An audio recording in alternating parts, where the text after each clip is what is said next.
Hello everyone and welcome back to the EDH Jank Center, your source for everything Commander and everything Jank. I'm your host Jordan or Prairies, you can call me either, and today we got another list. So I know everyone's been talking about Warhammer 40k and the Brothers War, but honestly Dominaria United came out less than 2 months ago, and I was looking through a list recently of all the cards in the set, and there are some cards that I definitely missed that are really amazing budget options, and I wanted to show you guys. So at the time of recording, all 10 of these cards that are in this list were under $1. And without further ado, let's get right into it, guys. These are the top 10 cards you probably missed from Dominaria United. Okay, first card up today, we got Combat Research. 1 blue mana, enchantment aura from Dominaria United. Enchanted creature has, whenever this creature deals combat damage to a player, draw a card. As long as enchanted creature is legendary, it gets +1/+1 and has ward 1. Whenever enchanted creature becomes the target of a spell or ability an opponent controls, counter it unless that player pays 1 mana. Man, how did this card slip through the cracks? Oh, listen up, you lot. If you run blue in any of your decks and you want to protect your commander, gonna want to run Combat Research. Alright, this bit's over. I'm gonna hand you back to Prairies now.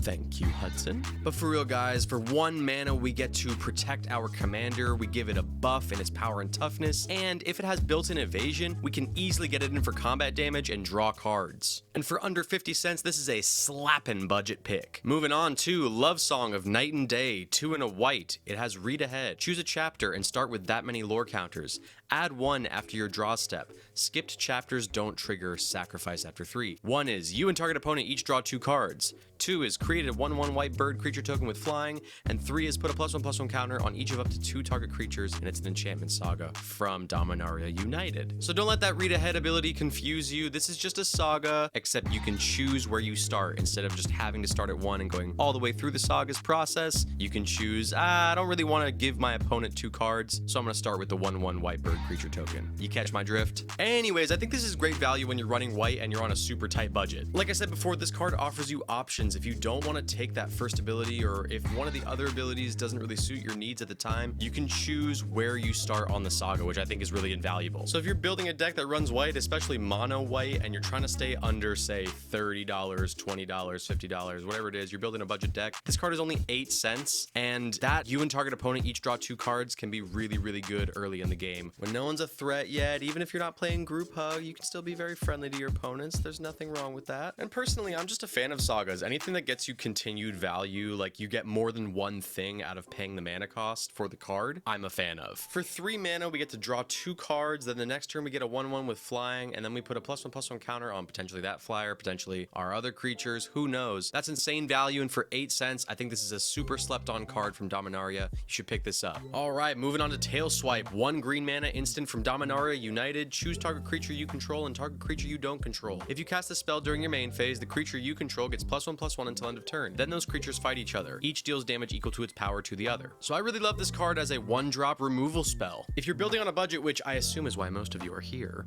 then this card is the removal spell for you. It's 1 mana, it's 15 cents, and I think it's best utilized when targeting a death touch creature. So let's say we target our Ambush Viper and we target our opponent's friggin' Urza. Even though Urza has a higher toughness than our Ambush Viper, the Ambush Viper will still be able to kill it because it has death touch. Tail Swipe also works amazingly when you're targeting a big, beefy Hydra like Gargos Vicious Watcher. Gargos typically runs fight tribal decks, wherein you target Gargos with a bunch of spells and he just goes around the board fighting everyone in his path. He's an angry boy, or he's a bunch of angry boys. So Tail Swipe is an amazing include in a Gargos deck because you're getting not 1 but 2 fight triggers. You're getting 1 from the Tail Swipe itself and then 1 from Gargos, and that'll clear the board really fast if you can chain together some more spells. So I think if you're running green, especially mono green, this is a great removal spell to add to your suite. Your removal suite, not like Sweet Life of Zack and Cody like a hotel.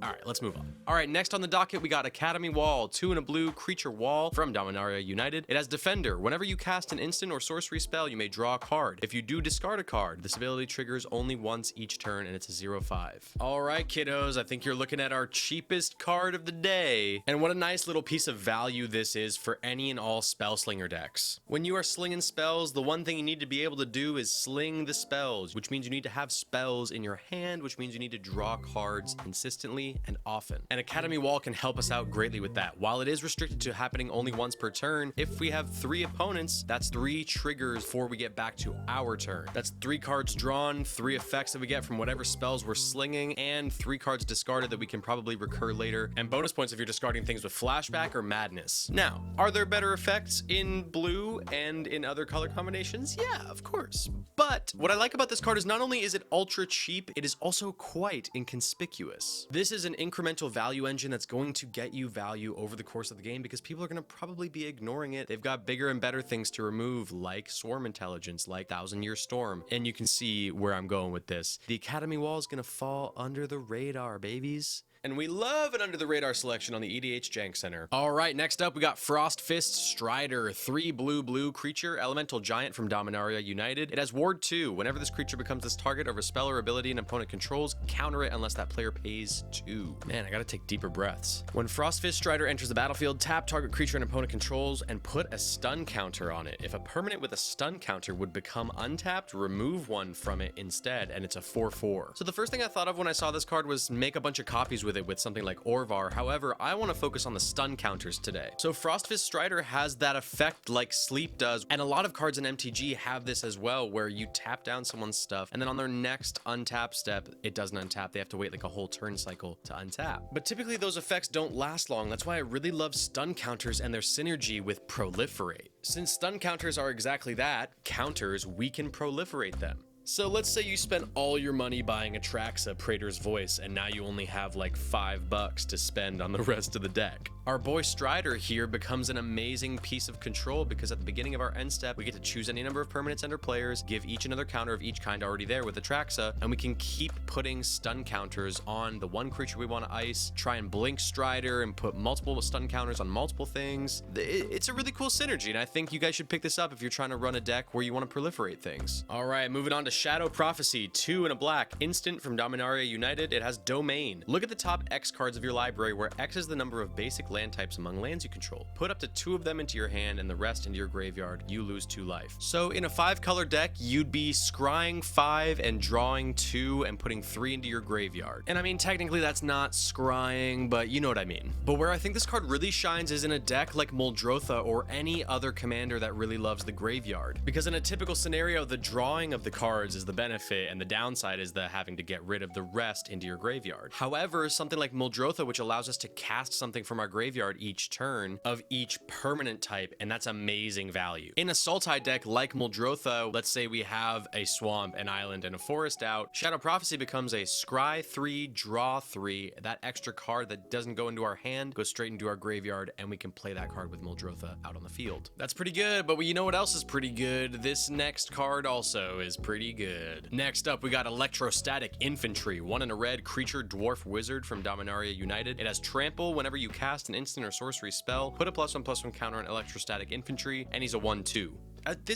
This is so good. If and when I ever build a Spellslinger deck, this is going in there as an alternate win con. Typically with creatures that synergize with Spellslinger decks, they have Prowess, which is a temporary +1/+1 buff, but Electrostatic Infantry has +1/+1 counters. It already has Trample stapled on it, and it only costs 2 mana. Oh my god. Yeah, just don't leave this card alone. If you do, you will probably end up losing to it. All right, coming up next is Stronghold Arena, 1 in a black, enchantment from Dominaria United. It has kicker, green, and/or white. You may pay an additional green and/or white as you cast the spell. When Stronghold Arena enters the battlefield, you gain 3 life for each time it was kicked. Whenever 1 or more creatures you control deal combat damage to a player, you may reveal the top card of your library and put it into your hand. If you do, you lose life equal to its mana value. Bro, straight up, I love this card, and I honestly cannot believe that it is this cheap. Let me know in the comments if I'm missing something, but essentially, if you have creatures with evasion, you can be drawing cards off the top of your deck into your hand. And yes, the downside is that you lose life, but if you have lifelink or any sort of life gain mechanism going on your board, that gets nerfed immediately, and this is just value. And if you do have that thing that gains you life on board, you don't even have to pay the kicker cost. You can play this for 2 mana and be set.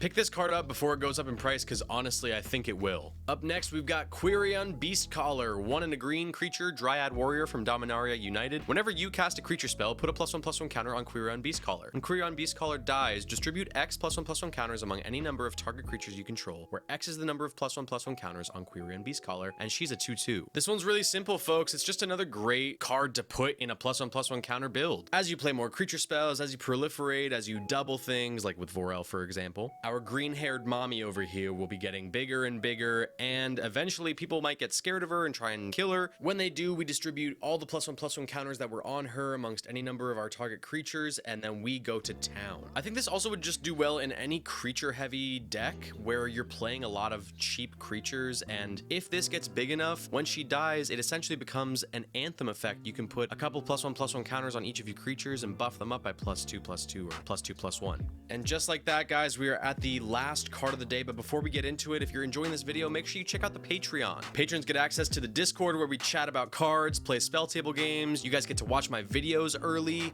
There's lots of really fun benefits, and all your support helps me help make more videos for you guys. Without further ado, let's get into our last card of the day, which is Tear Asunder, 1 and a green instant from Dominaria United. It has kicker 1 and a black. You may pay an additional 1 and a black as you cast this spell. Exile target artifact or enchantment. If this spell was kicked, exile target non-land permanent instead. So this right here is another welcome addition to any budget removal suite in a deck, especially Golgari decks will really love this card. What makes this better than something like Wilt is the fact that it exiles target artifact enchantment, and we don't even have to kick it to get that effect. It just says exile target artifact or enchantment. Now we kick it for 2 more mana, and then we can exile target non-land permanent, something super problematic like a Narset Parter of Veils or something like that. Don't sleep on the cards that are under $1. If you're gonna take anything away from this video, is that there's such exciting cards being made by Wizards all across the price spectrum. And just like that, we are at the end of another video, guys. If you enjoyed this video, make sure you give it a thumbs up, subscribe to the channel, and comment down below what cards from Dominaria United you think I missed, what cards you love, and what lists you think I should do next. I'm always down there in the comments interacting with you guys, so come on down and have a chat with me.